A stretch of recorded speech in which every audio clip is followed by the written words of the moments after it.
Welcome back to the Citizen Channel. We're all staying safe and well, and we got another episode of City Book Club, and a real City legend, Catch a Falling Star autobiography of Neil Young. So we're going to have a look at a little excerpt from this today, and it's not the happiest time for Neil. This chapter's called Rock Bottom.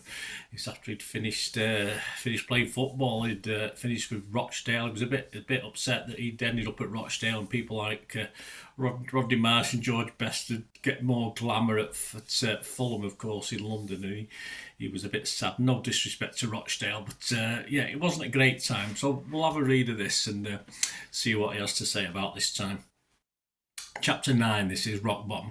To lose one's self-esteem, as I have done, is a very sad state of affairs. It's a desperate time in anybody's life because you tend to just give up and become a misery, which in turn makes everyone else miserable and only alienates your loved ones further. If you're not careful, this becomes a vicious circle with increasing misery turning your family against you. And sadly, this is exactly what happened to me. I finished my football career when I left Rochdale for the last time one Friday afternoon with a week's wages, about £60. I drove home and sat in my lounge for about 2 hours wondering what the hell I was going to do. I had a car and HP, a mortgage, a wife and 3 children to feed. I was a provider who would no longer provide. I had no savings whatsoever. My wife didn't work. I didn't see it coming. It was a calamity waiting to happen. For the first time in my life, I had to sign on the door, which was a new experience for me, and I felt even more degraded. Most people have signed on at some point in their lives, but I had only recently been hitting the heights with City, and now I had to rely on handouts. I used to dread queuing up at the door office every Thursday morning to sign on, but I had to get used to it. From being a professional footballer for 16 years, I suddenly find myself on the scrap heap.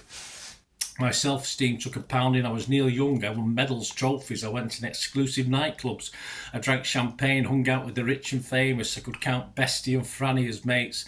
But now I could feel their eyes burning into me in that queue. Nobody could believe that I was in the same boat as them. There was no one to advise players in those days. There was certainly no agents. They didn't really come to fore until the early 90s. I remember City signing Keith Curle because the manager at the time had never met him until the day he signed. I think later we went to Wolves and they put him on more money than he was on at City. So in Curle's eyes, that made Wolves a bigger club. Then there was Jeff Thomas, who was going to walk up the M6 to play for City until Wolves offered a certain amount and he went to Monaco. Those are 2 examples of agents getting involved and bumping up transfer fees. That sickens me because there's no loyalty there. I came from a different era. We were loyal to the club. Nowadays, they're loyal to their wage packet. Some of today's players do very well out of the game, it's just the way it is. But if, like me, you were one of the unfortunate ones, you can find yourself struggling to cope with it all.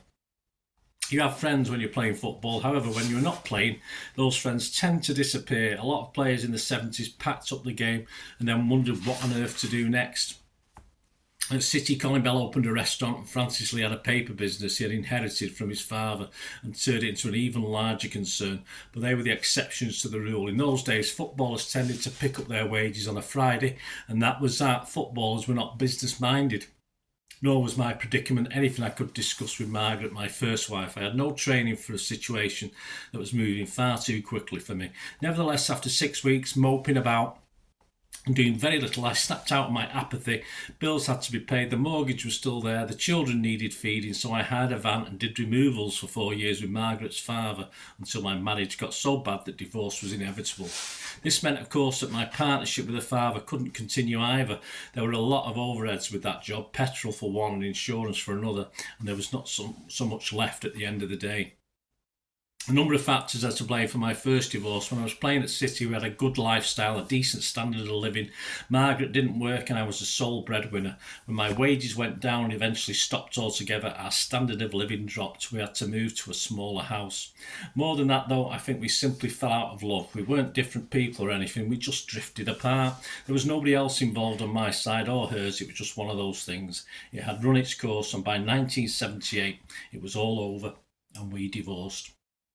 Of course, there were some good times in those early days. The kids were growing up happy, healthy. I used to play golf with Lee Dixon's dad, and my son Mark used to play football with Lee in the fields in Wilmslow during the summer holidays. I'm sure I recall Mark being a better player than Lee. Speaking sincerely for a moment, I was really pleased for Lee that he went all the way. He was a super player for Arsenal and England, and it's just a shame he never pulled on that Blue City shirt. I think my ex-wife has probably done a good job with the kids. I don't see them though. What I do know is that they're all healthy and they're all doing well. And as long as they are, then that's fine by me. I've not seen any of the first three for 15 years though, and it does hurt. That's all I really want to say about it. I hooked up with my next partner, Suzanne, very soon after the first divorce. She made all the running and perhaps things moved too quickly. One Friday I went out to yesterday's nightclub in Alderley Edge and I was talking to this girl but left on my own. She left a number on a card on my car windscreen and wanted me to phone her. She wanted me to ask her out, so I obliged. Susan was 10 years younger than me, which didn't seem a problem at the time, but in the end I think it was our undoing. So from do you want to come out for a drink, things moved very, very quickly. In fact, we were married about 6 months later. We had a baby girl called Claire, and I ended up babysitting for much of the time because Susan was younger than me and was still able to burn energy. She wanted to feel alive again, so I had to do the lion's share, and the strain of it all took its toll on our relationship. When Claire was just 3 years old, Susan and I decided to split up. She moved to live up in Bury and I was down in Handforth. Every weekend we'd have Claire at the house and my mum and I would play with her. But each time we had to drive her back, the kid was dreadfully unhappy. She'd scream and go mad in the back of the car and wet herself. This poor little girl was in real suffering each time we drove her back, and my mum and I knew that situation couldn't continue. I had to make the hardest decision of my life when I had to give up Claire. I cut off all ties. I couldn't tell a 3-year-old girl Daddy couldn't have her anymore, but her mother was with someone in Bury, and so it seemed a stable enough environment for her.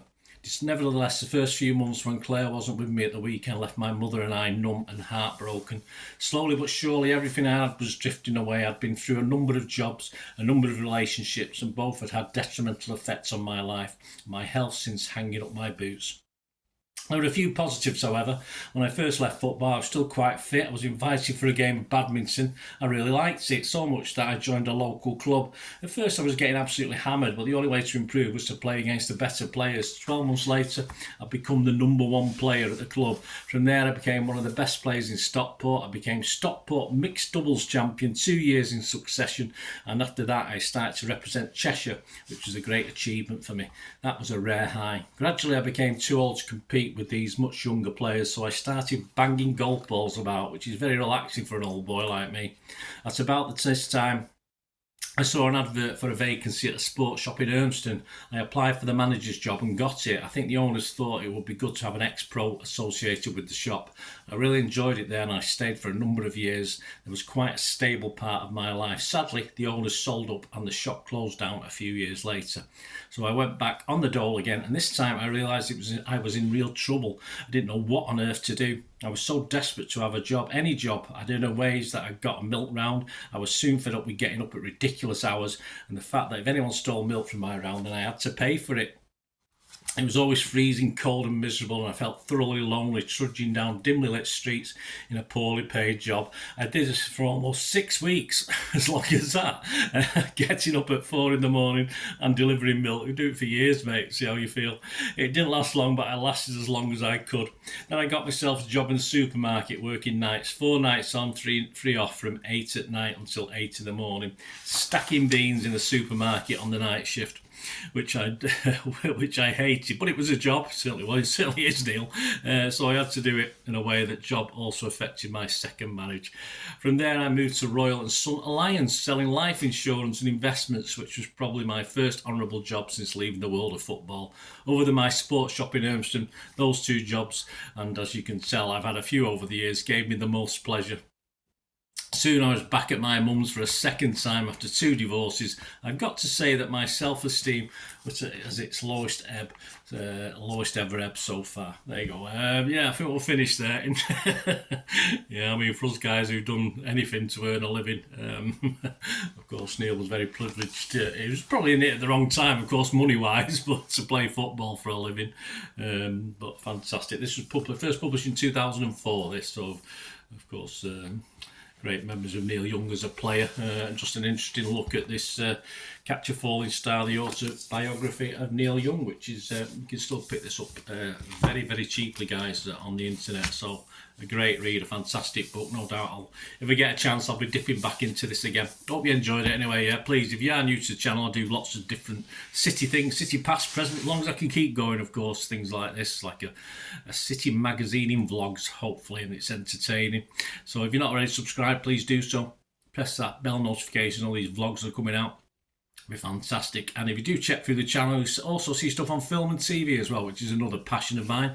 So if you like that, have a look at anything on there, or if you know someone who might be interested, give them a kick in my direction. And of course, I'm always after help and support for the channel. It might just be a matter of a bit of your time. It helps me out, so going forward. So if you can help the channel in any way, please stay tuned. I hope you enjoyed the feature, and yeah, if you can support me through the subscription, if you can subscribe, guys, that'd be wonderful if you've not already done so. We do actually have memberships at the moment, just 99p a month, so you get access to all my City stuff, including all the history vlogs, dozens and dozens not been published yet that you get immediate access to, and every time I do a edit and do a vlog, you get immediate access to it as well. So you can have a copy of scripts as well if you want any hard copy of the sort of things I do on matches and teams and managers and players, etc. So if you can join the membership, that'd be wonderful. We do have sponsors at the moment. Piat6505 are our current sponsor. They have a little eBay shop, so if you check in the comments section, there's a link there to the shop. They sell movie posters from the 90s and 2000s. They sell DVDs, some classic Hollywood movies, some classic foreign language ones. And if you do see anything you fancy on there, if you do place an order, just mention me, just say Bernard sent you, and you automatically get 10% reduction in the cost of your order. So fill your boots, guys, and my thanks to Piat6505. And yeah, if you want to support the channel just by watching the ads, that helps. Watch the ads, let them play through while you just have to check your phone or something, let it play out. And of course, if you follow any of the links, that always works as well. If you follow a link to one of the ads and you fancy something, I've done it myself. I've followed a link and actually purchased something from another organisation, but it can happen. It can happen. Not all ads are stuff you're not interested in.